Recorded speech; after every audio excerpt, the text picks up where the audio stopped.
मेरे प्यारे दोस्तों, आप सबका मेरे चैनल स्टोरी लवर्स में स्वागत है। ओके गाइस, एफएफ का नेक्स्ट पार्ट स्टार्ट करते हैं।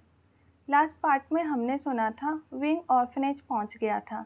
अब आगे विंग को ऑर्फनेज के एक कर्मचारी के साथ उसे उसके नए कमरे में भेज दिया जाता है।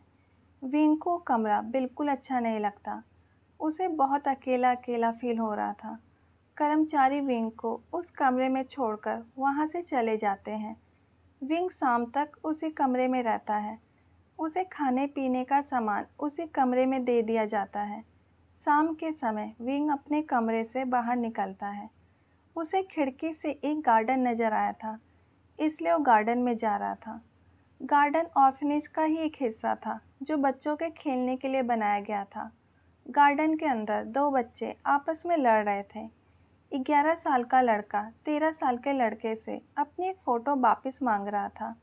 विंग सीधा कर्मचारी के पास जाता है और तोतली आवाज़ में गार्डन में घट रही घटना के बारे में उस कर्मचारी को इन्फॉर्म करता है। कर्मचारी विंग के साथ गार्डन में जाते हैं और दोनों बच्चों की लड़ाई शांत करवाने लगते हैं। कर्मचारी डांटते हुए 13 साल के लड़के से कहते हैं, मिंग्याओ, बांगजी को उसकी फ़ोटो वापस करो। मिंग्याओ एक ओमेगा है और वांगजी एक अल्फा है। उसे वांगजी को परेशान करने में मज़ा आता था क्योंकि वो वांगजी का अटेंशन चाहता था। वांगजी किसी से ज़्यादा बात नहीं करता था, वो अपनी ही दुनिया में रहता था। लेकिन वांगजी बहुत ही इंटेलिजेंट और समझदार था। वो हमेशा अपनी क्लास में फर्स्ट आता था। वांगजी और लैंजा बिल्कुल एक जैसे दिखते थे, फिर भी उन दोनों में कुछ अंतर था। पहला अंतर, लैंजा 4 साल का था और वांगजी 11 साल का। दूसरा अंतर, लैंजा की आंखों का कलर गहरा काला था और वांगजी की आंखों का कलर भूरा था। तीसरा अंतर, लैंजा के बालों का कलर काला था और वांगजी के बालों का कलर ग्रे था। ऐसे छोटे छोटे और भी अंतर थे। दोनों के नेचर में भी बहुत अंतर था। लैंजा एक नोटी चाइल्ड था और वांगजी बिल्कुल शांत चाइल्ड था। मिंग्या वांगजी को फ़ोटो वापस कर देता है और मुंह बनाकर वहां से जाने लगता है। लेकिन वो जाने से पहले विंग को बहुत ही गुस्से भरी नज़रों से देखता है। विंग चुपचाप वहीं खड़ा था। कर्मचारी भी वहां से चले जाते हैं। वांगजी गार्डन के अंदर बेंच पर ही बैठ जाता है। विंग चुपचाप वांगजी को देख रहा था। उसकी नज़र वांगजी के गालों पर पड़ी जिसके ऊपर मिट्टी लगी थी। शायद मिंग्याओ से फ़ोटो वापस लेने वक्त वांगजी के गालों पर मिट्टी लग गई थी। विंग अपने छोटे छोटे कदमों से वांगजी के पास जाता है। विंग बिल्कुल वांगजी के सामने खड़ा हो जाता है और अपने छोटे छोटे हाथों से वांगजी के गालों को साफ करता है। विंग के हाथ बहुत ज़्यादा सॉफ्ट थे और उसका टच बहुत ज़्यादा जेंटल था। अब वांगजी ने पहली बार विंग को देखा। वांगजी विंग की नीली आंखों में खो सा गया था। वांगजी का ध्यान तब टूटा जब विंग की मीठी सी आवाज़ वांगजी के कानों में गई। विंग ने बहुत ही प्यार से पूछा, गगा, आप ठीक हो? क्या आपको चोट लगी है? विंग के शब्दों में वांगजी के लिए केयर साफ नजर आ रही थी। पता नहीं कितने सालों बाद कोई वांगजी के लिए केयर दिखा रहा था। लेकिन कुछ भी हो, अभी वांगजी को बहुत अच्छा लग रहा था और उसे इस क्यूट से बच्चे पर प्यार भी आ रहा था। वांगजी ने बिना सोचे समझे विंग को अपने लैप पर बिठा लिया और बहुत ही प्यार के साथ कहा, मैं बिल्कुल ठीक हूँ, मुझे कहीं चोट नहीं लगी। क्या तुमने कर्मचारी को बुलाया था? विंग हाँ में अपना सर हिलाता है। विंग और वांगजी के इस प्यार भरे पल को कोई गुस्से के साथ देख रहा था। मिंग्याओ पेड़ के पीछे छुपकर विंग और वांगजी को ही देख रहा था। मिंग्याओ को विंग पर बहुत ही गुस्सा आ रहा था। मिंग्याओ विंग के फ्रेगनेंस से पहचान गया था कि विंग एक ओमेगा है और वांगजी का इतने प्यार से विंग को अपने लैप पे बिठाना और उससे बात करना मिंग्याओ को बिल्कुल अच्छा नहीं लग रहा था। वांगजी तो किसी से भी बात नहीं करता था, वो तो सबको इग्नोर करता था। फिर भी वो विंग को इम्पोर्टेंस दे रहा था। ये बात मिंग्याओ को बिल्कुल अच्छी नहीं लग रही थी। वो कितने सालों से वांगजी से दोस्ती करना चाहता था, लेकिन वांगजी ने कभी भी मिंग्याओ की दोस्ती को एक्सेप्ट नहीं किया। इसलिए मिंग्याओ ने वांगजी को परेशान करना स्टार्ट कर दिया ताकि वो वांगजी के साथ कुछ टाइम स्पेंड कर सके। मिंग्याओ ने गुस्से से अपने हाथों की मुट्ठी बना ली। मिंग्याओ से और देखा नहीं जा रहा था, इसलिए वो मुंह बना के वहाँ से चला गया। इधर वांगजी विंग से पूछता है, मैंने तुम्हें पहले नहीं देखा, तुम यहाँ कब आए? विंग बहुत ही मासूमियत के साथ जवाब देता है, मैं आज सुबह यहाँ आया था। मैं कुछ दिन यहीं रहूँगा, फिर मेरे मम्मा और पापा मुझे लेने आ जाएंगे। वांगजी समझ गया था ऑर्फनेज हेड ने इस बच्चे से झूठ बोला होगा। वांगजी पूछता है, तुम्हारा नाम क्या है? विंग बहुत ही प्यार से अपना नाम बता देता है। विंग बहुत ही जल्दी वांगजी के साथ कंफर्टेबल हो गया था। विंग ने अचानक से वांगजी के हाथ से वो फ़ोटो ले ली और पूछा, ये फ़ोटो गंदा लड़का क्यों लेना चाहता था? वांगजी कुछ नहीं बोलता, लेकिन वो विंग के हाथों से वो फ़ोटो वापस भी नहीं छीनता। विंग उस फ़ोटो को देखने लगता है। उस फ़ोटो में एक कपल था जिनके हाथों में 6 महीने का क्यूट सा बेबी था। वांगजी विंग को गौर से देख रहा था और विंग फ़ोटो को गौर से देख रहा था। वांगजी विंग से कहता है, इस फ़ोटो में जो सुंदर औरत है वो मेरी मॉम है और जो आदमी है वो एक ऐसा शैतान है जिसने मेरे मॉम और मेरी ज़िंदगी ख़राब कर दी, और जो बच्चा है वो मैं हूँ। विंग वांगजी की बात को गौर से सुन रहा था, लेकिन उसे सारी बात समझ नहीं आ रही थी। वांगजी को पता था विंग को उसकी बात समझ नहीं आ रही, फिर भी वो अपना दिल हल्का करना चाहता था। वांगजी ने पहली बार अपनी दिल की बात किसी के सामने रखी थी। वांगजी को पहली ही मुलाकात में विंग कुछ अपना सा लगा था। विंग वो फ़ोटो वापस वांगजी को दे देता है। विंग वांगजी से कहता है, गगा अब मुझे नींद आ रही है, मुझे अपने कमरे में जाना है। वांगजी विंग को अपने लैप से नीचे उतार देता है और फिर वांगजी बेंच से उठ जाता है। फिर वो विंग का छोटा सा हाथ अपने हाथ में ले लेता है। वांगजी विंग से कहता है, चलो मैं तुम्हें तुम्हारे कमरे में छोड़ के आता हूँ। विंग भी खुशी से वांगजी का हाथ पकड़ लेता है।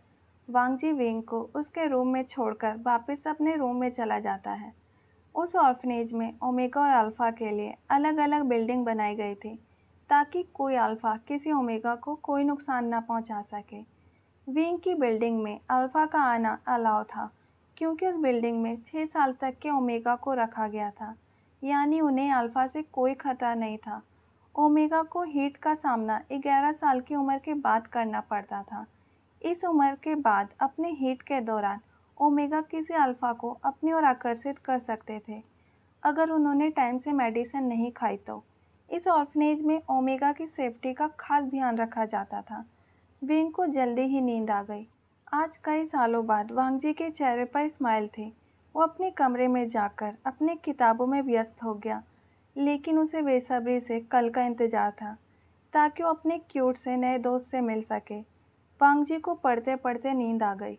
इधर लैंड मैंसन में लैंजा और सिचान को इस बात की तसल्ली थी कि विंग अपने पेरेंट्स के पास चला गया। फिर भी वो विंग की याद में सो नहीं पा रहे थे क्योंकि 5 हफ्तों से विंग उनके साथ उनके कमरे में ही रहता था। विंग की प्यारी सी मुस्कान को देखकर उनके दिल को सुकून मिलता था। सबसे ज़्यादा असर लैंजा पर पड़ रहा था।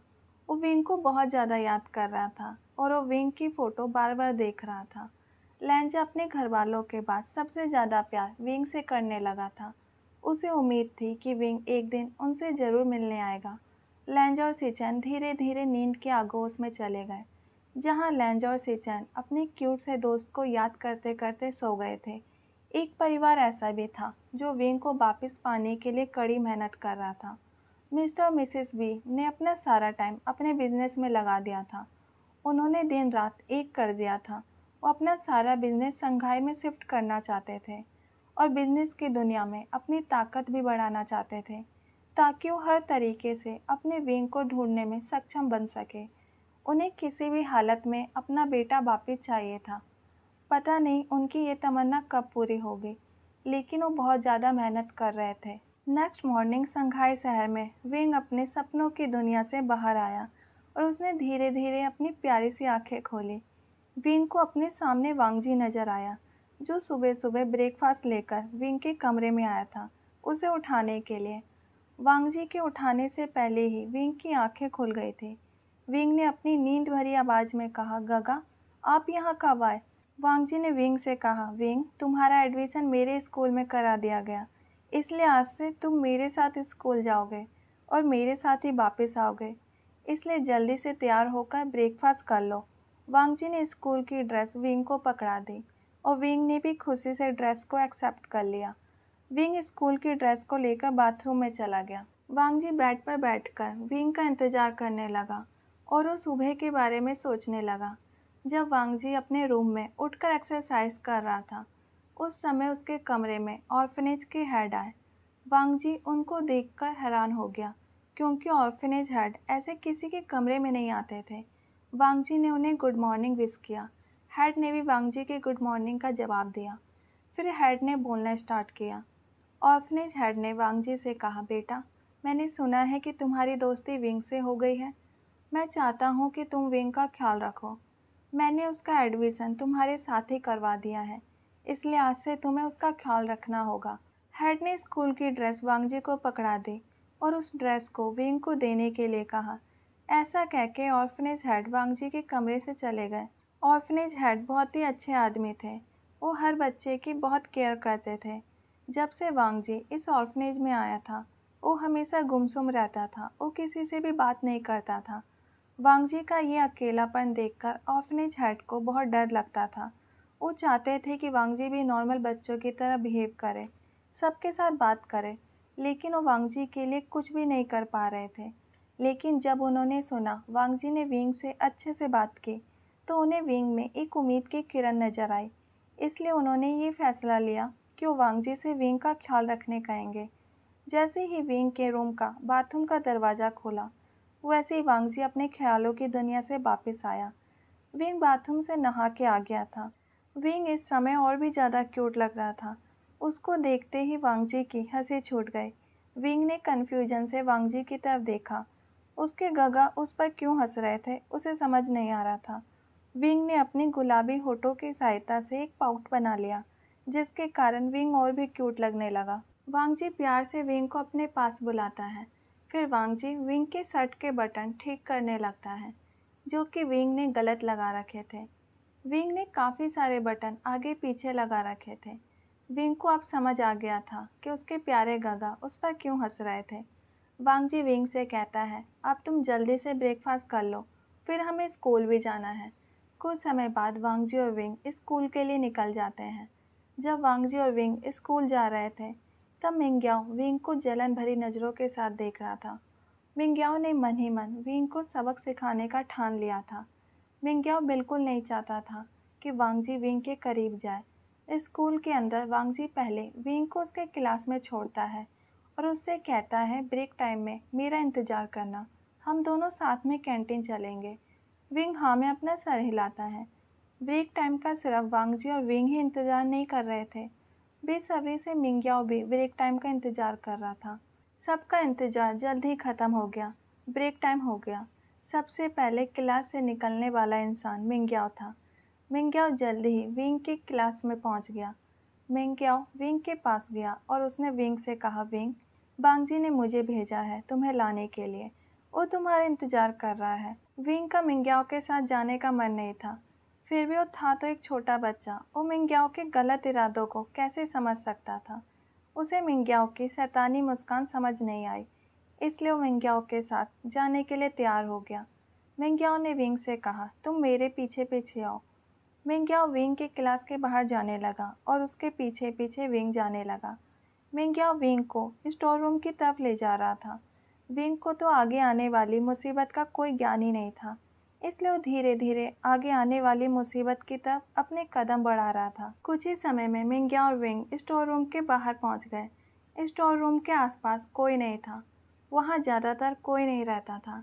जब स्कूल कर्मचारी को स्टोर रूम में कुछ रखना होता था, वो तभी वहां आते थे, और स्टूडेंट का वहां आने का तो कोई सवाल ही नहीं उठता, क्योंकि स्टोर रूम स्टूडेंट के क्लासरूम से काफ़ी दूर था और स्टूडेंट को स्टोर रूम में कुछ रखने की ज़रूरत नहीं पड़ती थी।